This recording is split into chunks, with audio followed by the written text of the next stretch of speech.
कपेत्थजम्बो फलचारुभक्षणा उमासुतं सो कविनाशकारका नमामि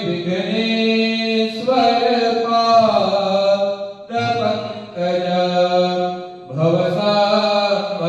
भवसाम्भवभीतिवेदना सुखसम्पत् करुणानिकेतन व्रतदान तपक्रियाफला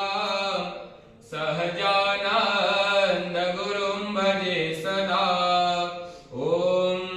अस्मे रुद्रमेहना पर्वतासो वृत्रहत्ये भरहुतो सजोकाः यः सगुंसते स्तुवते धायि वज्र इन्द्रज्येष्ठास्मान् अवन्तु देवाः